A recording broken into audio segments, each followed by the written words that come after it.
और गहने के अलावा 50 चांदी के रुपए और एक सोने की मोहर थी। भाई वो तो सब कुछ साफ करके चली गई। चलो चलो अंदर आओ, दिखाता हूँ। चलो आओ आओ, देखो ये यहाँ गए, पूरा घर बर्बाद हो गया। अरे इधर देखो, इधर। अरे भैया इधर देखो ना। अरे क्या हुआ? अरे कांटे बचा के चलो। अरे बाप रे, अरे काका देखो, दो मछली का कांटा। अरे ऐसी कलेक्शन हमारे गांव में कभी नहीं आई पहले। अरे अरे वो बीड़ी का टुकड़ा देखो। ये देखो, लगता है खुला खेल हुआ है रात भर। इधर देखो, शराब की खाली बोतल, टीक से रही हुई सारी दीवार, जगह जगह पड़े हुए मछली के कांटे। इधर देखो, ये बीड़ी के टोटे। बेचारा ससुर उधर मंदिर में कथा सुन रहा है और इधर रात भर दूसरी कथा चल रही है। अरे ऐसा घोर कलयुग कभी नहीं आया। बेचारा विश्राम घर में रंडी ले आया। अरे नैयर में तो इसके पीछे हर रोज एक किस्सा तैयार हो जाता था। कोई एक हो तो बतावे। इतने किस्से छोड़ आई थी कि बताने लगे तो पूरी महाभारत बन जावे। अभी तक तो अपनी इज्जत का ख्याल रखते हुए मैंने जबान बंद रखी, लेकिन अब छुपाने को क्या रह गया है। एक ड्राइवर था ट्रक का, कई बार उसके साथ गई झरिया धनबाद घूमने। उसके बाद एक छोकरा था, वो मेले ले जाता था। फिर एक मिस्त्री था, वो गहने गड़ा गड़ा के पहनाता था। मैंने सोचा आंख ओट पहाड़ ओट, दूर हो जाएंगे, अलग हो जाएंगे तो ये किस्सा अपने आप ही खत्म हो जाएगा। सपने में भी नहीं सोचा था कि वो लोग यहां भी आ धमकेंगे। कौन कब आता है भगवान ही जाने। वो अपने माँ बाप के घर से ही भाग जाती तो कम से कम मेरी और इस गांव की नाक तो ना कटती। कोई गांव की नाक काट के भाग जाए और हम चुपचाप देखते रहेंगे। विश्राम की इज्जत हमारी इज्जत है। अरे पंडित जी, कोई मुख पर कालिक पोत करके जाए तो हम चुपचाप बैठकर तमाशा देखेंगे क्या? नहीं, कभी नहीं। कहाँ गई आरामजादी? अरे नैहर गई होगी और कहाँ जाएगी? अरे नहीं, जब किसी के साथ भागी है तो नैहर क्यों जाएगी? जरूर बस या रेलगाड़ी से जाएगी। मगर रात वाली गाड़ी से चली गई होगी तो हम रह गए हाथ में। अगर दिन वाली गाड़ी 10 बजिया पकड़ने की ताक में होगी तो जरूर पकड़ी जाएगी, बच की नहीं जा सकती। चलो लौंडो, चलो स्टेशन। चलो। राम राम, इतना बड़ा अत्याचार। अरे तू अपने संग तू कोई में जा, अब तू बच काटे में जा। जल्दी चल। अरे जल्दी चलो, जल्दी चलो। अरे तू भी साइकिल बढ़ा रही।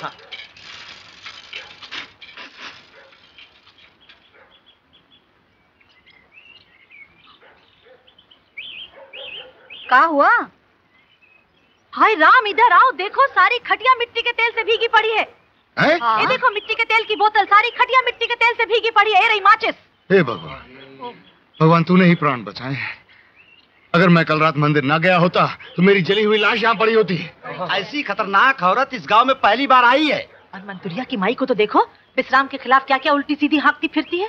कहती है अपनी बहू पे नजर है उसकी। देखो तो, इतनी बड़ी बात और कोई सुन नहीं सका। अरे मंतुरिया की माई की मत कहो, भरी जवानी में पूरे गांव को न्योतती फिरती थी। अपना पक्ष सभी को भाता है। अरे गांव वालों के ताने सुन सुनकर विश्राम बेचारे ने रात दिन एक करके अपने सोने के लिए अलग झोपड़ी बना रखी है। न मंतुरिया की माई झूठा कलंक लगाती, न विश्राम दूसरी झोपड़ी बनवाता, न बहू को खुलकर खेलने का मौका मिलता और न गांव वालों की नाक कटती। हे शंकर भगवान, तू ही रखवाला है। मुझे तो लगता है भैया, विश्राम की बहू को भगाने में पूरा हाथ मंतुरिया की माई का ही है। अभी भी तलाशी ली जाए ना तो बहू समेत रुपया गहना पैसा सब उसी के घर से बरामद होगा। लोग ऐसे ही स्टेशन बाजार में ढूंढ रहे हैं।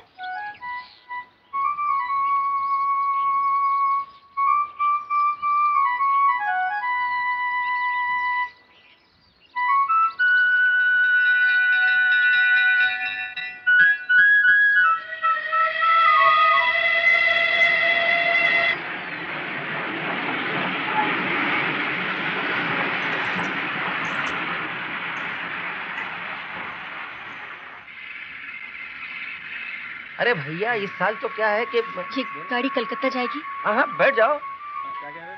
हाँ तो मैं कह रहा था कि ये राजनीति वालों ने तो इस साल बहुत ही गड़बड़ कर रखी है। अरे कोई किसी चिंता ही नहीं। हाँ सुनो। अरे तू उधर जा, तू करना है जल्दी।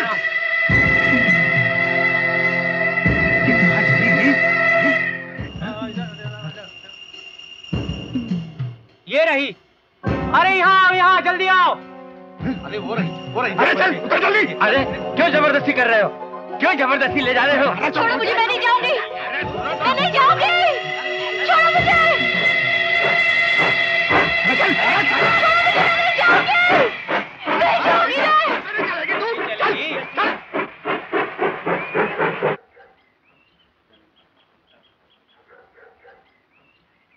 अरे विश्राम काका,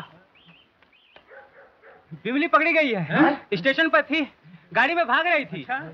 खबरदार जो मेरी डेड़ी पर पैर रखा हरामजादी ने। रुक जाओ। दूसरों की झूठन, दागी जिस्म, इसके लिए मेरे घर का दरवाजा हमेशा के लिए बंद है। बाहर बिठाओ उसे, बाहर बिठाओ। इसके यार को नहीं पकड़ा? साथ में कौन था इसके? वहां तो कोई नहीं था। अरे था कैसे नहीं? बगल में या साथ में कोई ना कोई मूछ वाला नौजवान जरूर बैठा होगा। हाँ हाँ, एक मूछ वाला बैठा था सामने, और वो पूछ भी रहा था कि इस लड़की को जबरदस्ती पकड़कर क्यों ले जा रहे हो। वही था ड्राइवर साला, पुराना यार। उस साले को काहे नहीं पकड़ा? इसके साथ उसका भी सर मुड़ा के गधे की सवारी गांव में घुमाना था। उसे तो हम लाने ही भूल गए। हमें तो किसी ने बताया ही नहीं। मैं कहता हूं पंचायत बुलाई जाए, वही फैसला करे कि ऐसी जनानी को क्या सजा मिलनी चाहिए। दूर कर दो उसको मेरी नजरों से, ले जाओ उसको यहां से।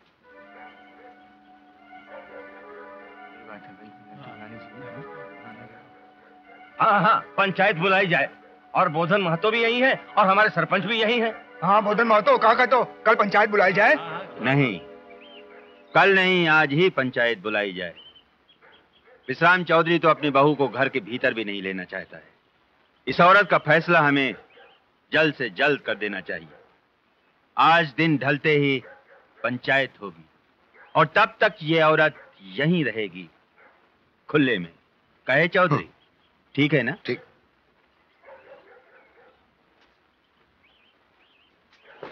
कहाँ है मेरी औरत के गहने, रुपए, मोहरे? कहाँ है हरामजादी? बता। खबरदार! कुत्ता दौड़ी जार, जो दोबारा हाथ लगाए मेरी देह पर, कच्चा के मार डालूंगी। अरे क्या करी? अरे बैठ जा, अरे देखो ना। अरे तेवर तो देखो जरा, लाज शर्म जरा भी नहीं है। ये रुपए गहने तो ले गया तेरा ड्राइवर साला, इज्जत तो रात को ही लूट ली थी। सारे के सारे नए लौंडे, दिमाग में नहीं आया कि ड्राइवर को भी पकड़ के लाना चाहिए। बस जवान लड़की को देखकर बेहाल हो गए। आजकल की लड़कियों को तो महीना भर भी सब्र नहीं, पैदा होते ही यार चाहिए। कलयुग है कलयुग। कब से आता था ड्राइवर तेरे पास? कहाँ छुपा के रखती थी उसे दिन में। अब देखो क्या फैसला होता है। सही बात है, वैसे पंचायत बिठाना अच्छा किया। अरे ऐसा हमारी भी तो बच्चे ऊपर तो नहीं गलत असर पड़े। हाँ भाई, तो पंचायत की कार्रवाई शुरू की जाती है। बोलो विश्राम चौधरी, क्या बात है?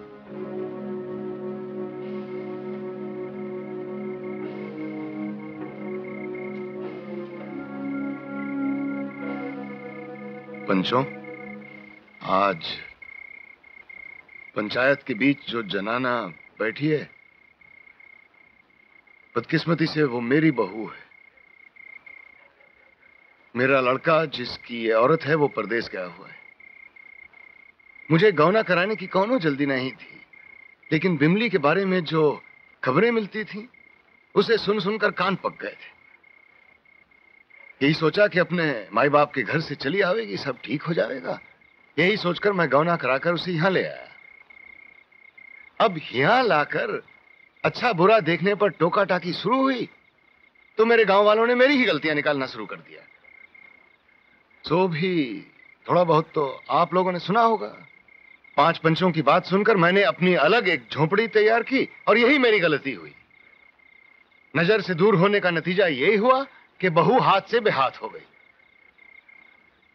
इस ड्राइवर के साथ पहली दफा नहीं भागी है ये। मेरी औरत के सारे गहने ले गए, उसकी भी मुझे चिंता नहीं। भगवान ने चाहा तो फिर गहने बनवा लूंगा, लेकिन इसने मेरी इज्जत पर बट्टा लगाया है और मेरी इज्जत के साथ साथ गांव की इज्जत भी धूल में मिलाई है। पंचों से मेरी प्रार्थना है कि गांव की इज्जत पर कोई धब्बा नहीं आना चाहिए। इसे सख्त सजा दी जाए और अगर मेरी कोई भूल हो तो मुझे भी ना छोड़ा जाए। हां, मेरी भी गलती थी। मैं कथा कीर्तन में रमा रहा, बहू की निगरानी और उसकी देखभाल नहीं कर सका। वैसे मैं ये जरूर कहूंगा कि कथा कीर्तन की वजह से ही मेरी जान बची है, वरना मेरी जली हुई लाश आज पंचों के बीच पड़ी होती।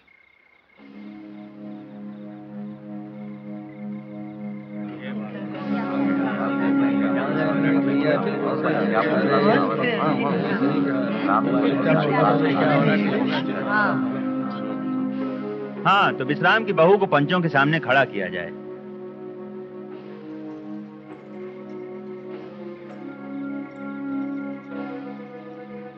देखो लड़की, तुम पंचों के बीच खड़ी हो। पंचों के बीच का मतलब है भगवान के बीच। यहां पर न कोई किसी का दुश्मन है न किसी का दोस्त। यहां जो कुछ बोलना होगा सच सच बोलना होगा। भगवान को हाजिर नाजिर जान के बोलना होगा। मंजूर? तुम घर से किसके साथ भागी थी? किसी के साथ नहीं, अकेली गई। काहे? अपने आदमी के पास जाना चाहती थी, कलकत्ता। तुम अपनी सास का गहना रुपया काहे ले गई? और कहाँ है वो गहना? मैंने कोई गहना रुपया नहीं लिया, ये सब झूठ है। अच्छा, झूठ है। रात को तेरे साथ कोई आदमी था झोपड़ी में, उसके साथ दारू पी गई, मछली खाई गई, क्या ये झूठ है? नहीं, ये सच है।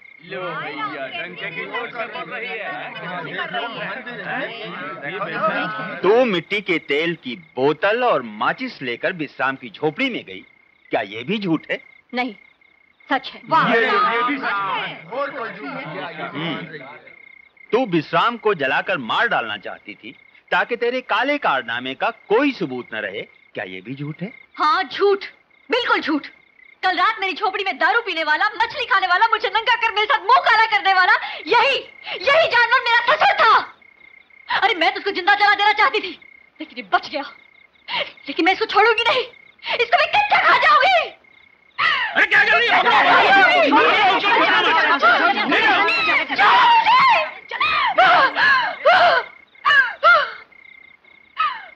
पंचों से मेरी एक अरदास है। हमारे मंदिर के पुजारी यहीं बैठे हैं, आप लोग इनसे पूछ सकते हैं। शाम 6 बजे तक मैं कथा में बैठा था, उसके बाद घर जाकर खाना खाया, जरा देर कमर सीधी की, फिर रात 10 साढ़े 10 बजे सीधा मंदिर की डेवड़ी में जाकर मैं सो गया। तड़के 5 सवा 5 बजे पुजारी बाबा उठे तो मुझे मंदिर की डेवड़ी में पड़ा हुआ पाया। कब मैंने इसके साथ मुंह काला किया? मछली कहां बैठकर पकाई? और दरवाजा तो ये अंदर से बंद करके सोती है, वो मैंने कब खोला, कैसे खोला? हाँ। और ये सब हुआ तो हल्ला क्यों नहीं मचाया इसने? क्यों पुजारी जी? विश्राम ठीक कह रहा है। रात भर वो मंदिर में था, मैंने देखा है। 2-3 घंटे मुश्किल से वो मंदिर से हटा होगा। तू झोपड़ी को भीतर से बंद करके सोती है, विश्राम बाहर सोता है, तो फिर वो अंदर कैसे आ गया? वो शाम को प्रसाद लेकर आया। मेरा व्रत था, इसलिए मैंने सिर्फ चरणामृत पिया, 2-3 गिलास। उससे मुझे आलस आ गया, नींद आने लगी। उसके बाद कब सो गई पता नहीं। दरवाजा अंदर से बंद किया या नहीं ये भी याद नहीं। बड़े ताज्जुब की बात है, जब तेरे साथ गलत काम होने लगा तब भी तेरी नींद नहीं टूटी? जरा सी टूटी, लेकिन आंख खुलती ही नहीं थी। कुछ ताकत ही नहीं थी जिससे नशा चढ़ गया हो। बताओ भला, ये यकीन करने वाली बात है? बिल्कुल नहीं है ये यकीन करने वाली बात? अरे औरत के साथ ऐसा वैसा काम हो रहा हो और उसका नशा ही न टूटे, ऐसा कलयुगी बयान तो हमने कहीं नहीं सुना। तली हुई मछली तो तेरे से खरीदी थी सरस्वती। और नहीं तो का, सालों से मेरे से ही तो ले जाता है, और उस रोज भी ले गया था। तो फिर उठकर बताती क्यों नहीं? तुझे क्या पड़ी है? चुप बैठ ना। क्यों नहीं पड़ी? बोल उठकर सरस्वती। अरे का फायदा, कौन मानेगा हमारी बात? और फिर हमसे भी तो पूछेंगे विश्राम का चखना कब से बनाती है, और बिक्री अलग से बंद कर देंगे हमारी। हाँ, तेरा और विश्राम के टटर पटर का भांडा नहीं फूट जाएगा? तो अपने बारे में भी बोलना, वो क्यों नहीं बताती? एकदम ठीक बोलती है बिमली। विश्राम ने खुद तली हुई मछली सरस्वती की दुकान से खरीदी थी। दारू की बोतल, मछली, बीड़ी के टोटे, ये सब विश्राम का काम है। पुराना पापी है विश्राम। मरी सरस्वती का किस्सा यहाँ किसे नहीं मालूम। महागीत घटियारी शुरू से ही बसी इसके मन में। किसकी औरत है ये? बैठ जा। जनाना की जात बिना बुलाए बीच में कैसे कूद पड़ी? छुट्टा छुट्टी है। कौन है इसका मर्द? बढ़िया ही मुखिया बनने। अरे बैठ जा, चल बैठ। नहीं बैठूंगी, अरे बैठ। बोलूंगी मैं, छोड़ो मुझे। अरे बैठ। नहीं, ठीक कह रही है मंतोरिया की माई। पंचो, मेरी बहू को बिगाड़ने में इसी औरत का हाथ है, इसी मंतूरिया की माई का। इसी ने गांव वालों को मेरे खिलाफ भड़काया था और मजबूरन मुझे बाहर का झोंपड़ा बनाना पड़ा। बहू से सवाल किया जाए, क्या ड्राइवर वाला किस्सा झूठ है? क्या कोई सा मिस्त्री का गहने गढ़ाना झूठ है? ट्रैक्टर चलाने वाले लौंडे के साथ मेला घूमना झूठ है? सब झूठ है। दिलावर भट्टे पे आता था अपने काम से, मैं उसे खाना बनाकर खिलाती थी। इससे आगे या पीछे कोई बात नहीं थी। पिल्लर ट्रैक्टर चलाता था। हाँ, मैं उसके ट्रैक्टर में बैठ के मेला देखने गई थी, लेकिन अकेली नहीं थी। भट्टे की और औरतें साथ थी। और कोई समिति की जनाना नहीं है। वो शादी करना चाहता था किसी से भी। अब मेरे पापा से कोई सौदा हुआ या नहीं मुझे मालूम नहीं। मुझसे कोई बात नहीं हुई थी। और जितना भी गहना गुड़िया है ना मेरे पास, सब मेरी अपनी मेहनत की कमाई का है। क्या तो इस बीच पापी कुत्ते बेईमान ससुर से किसी कुत्ते ने अपनी बेटी की औरत की इज्जत लूटी है और किसी ने नहीं। अरे ऐसा कर सकता है? हाँ, देखते हैं कैसे करते हैं। अम्मा वो गुड़ कब मिलेगा? जब पंचायत खत्म होगी तब देते हैं। चल बैठ जा। अरे बैठ जा। विश्राम की बहू को यहाँ से ले जाया जाए। हम लोग इस नतीजे पर पहुंचे हैं कि कुछ भी हो, बदनाम रही है बिमली अपने मायके में, और ये बात पूरी तरह से साबित भी होती है। और फिर ऊपर से उसका ये बयान कि नींद के मारे किवाड़ भीतर से बंद किए बिना ही उस रात में सो गई, और ऐसा वैसा काम हो जाने के बाद भी उसकी आंख नहीं खुली, यकीन करने के काबिल नहीं है, बिल्कुल नहीं। अच्छा, मान लो कि रात में नींद में इतनी ही ज्यादा मतवारी थी कि सब कुछ हो गया और उसे पता ही नहीं चला, तो सवेरे काहे नहीं बताया, भाग काहे गई? और हाँ, वो मछली वाली बात, विश्राम को मछली कहां से मिली? कहां से मिली उसको मछली? वो तो दिन भर मंदिर में था, पुजारी ने बताया है अभी। अच्छा, गहने तो निकाले गए ना? निकाले गए ना गहने? तो जब बिमली के पास नहीं मिले तो इससे साफ जाहिर होता है कि जरूर उसके साथ कोई दूसरा आदमी था जो गहने लेके भाग गया। इससे साफ साफ पता चलता है कि बहू का ससुर पर लगाया गया आरोप एकदम एकदम बेबुनियाद है। असलियत यही है कि इस जनाना ने रात के अंधेरे में अपने यार को बुलाया, उसके साथ दारू पी, मछली खाई, अपना मुंह काला करवाया और गहने और रुपए खोद कर निकाला, और सवेरे भागते भागते अपने ससुर को फूंक देना चाहा ताकि बाद में कोई ढूंढने वाला न बचे। अच्छा, बस बैठो चुपके। अभी सोचना है कि इसकी क्या सजा दी जाए। वेदों में तो कई और तरह की सजाएं लिखी हुई है। अरे लक्ष्मण जी ने तो छोटी सी गलती पर नाक काट लिए थे। लाल मिर्च की बुकनी भरने की भी सजा लिखी है। फिर बाल ब्रह्मचारी की सेवा में भी प्रायश्चित है। अगर पहली गलती का ध्यान रखते हुए पंच सुधार का मौका देना चाहे तो 6 महीना झाड़ू की सेवा मंदिर में देना काफी रहेगा। ए पंडित, आ गए ने अपनी औकात पर। ये सब नहीं चलेगा, कुछ और सजा होनी चाहिए। काल कोठरी या कुछ और। सुनो, ये बंद करो, ये हंसी मजाक बहुत संगीन जुर्म है, बहुत संगीन जुर्म है ये, और इसको ऐसे हंसी ठिठोली में नहीं निपटाना चाहिए। गांव की नाक कटाने वाली, गांव की इज्जत को दाग लगाने वाली जनानी को बेदाग नहीं छोड़ा जा सकता है।